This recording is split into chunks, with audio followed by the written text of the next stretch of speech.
السلام عليكم ورحمة الله وبركاته. ازيكم حبايبي؟ عاملين ايه؟ يا رب تكونوا في اتم صحة وبخير يا رب دايما كده على طول. ربنا يفرح قلوبكم ويرزقكم كل اللي تتمنوه ويصلح حالنا وحال عيالنا وييسر لهم كل امر عسير يا رب. دايما طبعا انتوا دلوقتي بتسألوني يا ام محمود انت كده رايحة على فين؟ انا رايحة عند والدتي. والدتي، انا ساكنة في محافظة وهي في محافظة تانية. انا ساكنة في القاهرة، في حتة شعبية في القاهرة. بس هي ساكنة في الجيزة، في محافظة الجيزة. هما المحافظتين يعتبروا جنب بعض، بس هي في أقصى الجيزة وأنا في أقصى القاهرة. يعني بس المكان يعني يعتبر سفر. أنا بعتبر كده، بروح لها كل فترة كبيرة يعني كده، علشان كأنه سفر يا حبايبي. بيت العيلة، بيت أمي. هي أمي قاعدة معاها أختي. حصلت لها ظروف اختي وكده هوت، وما حصلش نصيب يعني. فقعدت معاها، قاعده معاها في نفس البيت. آه، البيت اللي انا اتربيت فيه. امي ست كبيره، عندها كده يعني عدت ال70. فكانت تعبانه الفتره اللي فاتت ديت.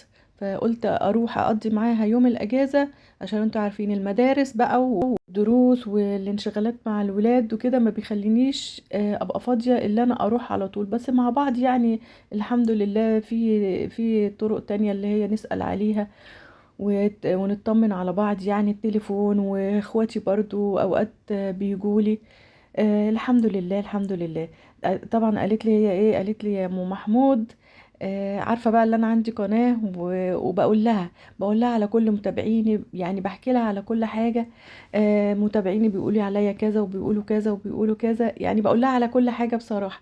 فقالت لي ايه، طب ما تقومي تصوري، يمكن الفيديو دوت اللي انت هتصوريه دوت يمكن يكون فيديو النجاح كده ويجيب لك مشاهدات. قمت قلت لها حاضر ماشي. قالت لي ايه بس ما تخلينيش ابان؟ قمت قلت لها طيب حاضر. كانت هي عامله الاكل. يعني هي تعبانه، بس كان عندها اكل يعني ايه من امبارح، كانت كده عندها ايه بواقي لحمه وتقطيع لحمه. وكانت طبخه طبيخ مش عارفه والله كان ايه، كان اللهم صل على النبي. كانت عامله كوسه. فقامت قالت لي مش هينفع الاكل. قمت قلت لها انا هنقضيها، يعني انا قعدت يوم واحد بس ومشينا اخر اليوم. قلت لها هنقضيها باللي موجود. قامت قالت لي لا. قالت لي اعملي مكرونه. جابت مكرونه وسلقت بيض، مع انها قلت لها كفايه يعني في لحمه وكده هي كانت عاملاها. بس ايه يعني، شكلها مش ولا بد كده يعني ايه. لحمه سمينه او تقطيع، بيسموها تقطيع وكده هوت. قالت لي لا برضو علشان ولادك، قومي قومي اعملي. فقلت لها حاضر ماشي. زي ما انتوا شايفين بقى كده مطبخها. وده المطبخ اللي انا اتربيت فيه يا جماعة، والبيت اللي انا عشت فيه. بس ما كانش كده بقى، ما كانش فيه التغيرات ديت. كان بوتاجاز على قد حاله، وما كانش فيه غاز طبيعي. دلوقتي هم ما شاء الله عندهم غاز طبيعي. آه، ف والحال ما كانش كده، يعني هم بدأوا ايه يعملوا حاجة في حاجة. وبعدين معاها اختي بقالها فترة كبيرة معاها. فهم ايدهم في ايد بعض بصراحة. بيجددوا فيه يعني البيت يعني ما شاء الله، يعني مادام فيه. هي اختي قاعدة هي وامي يعني.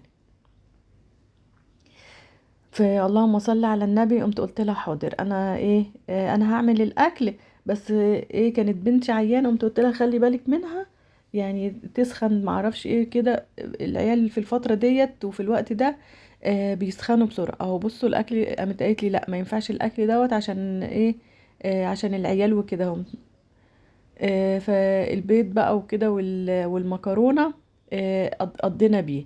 ما كانش عاجبها كمان، كانت عايزاني كمان اطلع حاجات واعمل وما اعرفش. قلت لها مش هقدر والله، يعني ده حتى ده احنا ايه يا دوبك. انا رحت لها يوم السبت وقلت لها تاني يوم عندي المدارس، وعندي بقى انتوا عارفين الامهات وقلب الامهات بقى، وما بيصدقوا ما بيصدقوا حد يجي لهم او بنت، يعني انا والدتي انا ما بتصدق انا اروح لها. يعني اختي معاها واختي التانية ساكنة جنبيها. انا بقى اللي ساكنة بعيد، يعني سفر كده بيني وبينها، ما بنشوفش بعض الا كل فين وفين. الحمد لله الحمد لله. فما بتصدق بقى اللي انا اروح وهي يعني مش قادرة تعمل حاجة. اقول لها طب خليكي بس استني استني شوية لغاية ما قضينا اليوم كده على ايه، على خير يعني. ومشينا اخر اليوم عشان المدارس. وانا صدفة كمان كنت رايحة المستشفى اليوم المتابعة بتاعتي يوم الاثنين. لما بروح بقى ما بتخلينيش، يعني انا يعني ايه، ما بتبقاش عايزة تخليني امشي. تقول لو كان المدارس هنا، لو انتوا كنتوا قاعدين جنبي، يعني تحس اللي هي معنويتها كده بترتفع.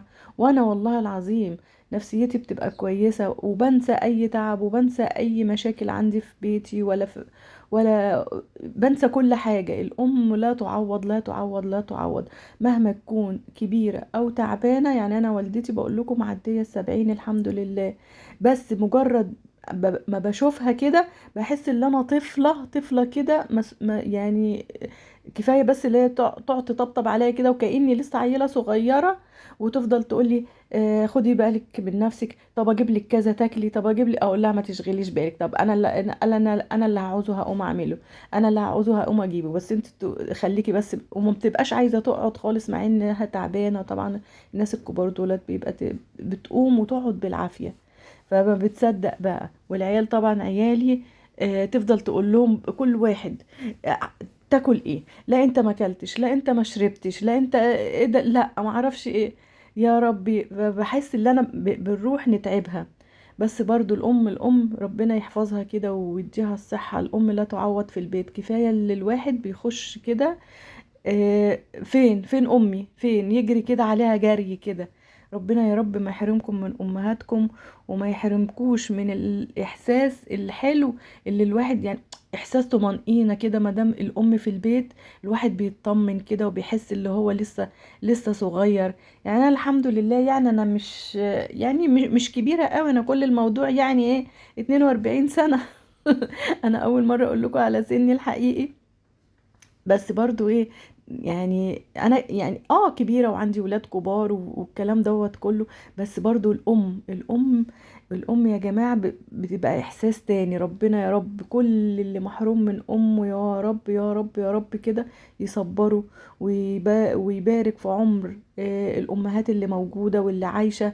ربنا يا رب كده يزيدكم ويسعدكم ويفرحكم دايما بأهاليكم وبأمهاتكم، وما يحرمكوش منها أبدا، وتفضل شمعة منورة كده وشجرة كده مضللة على البيت كله. اللهم آمين يا رب العالمين.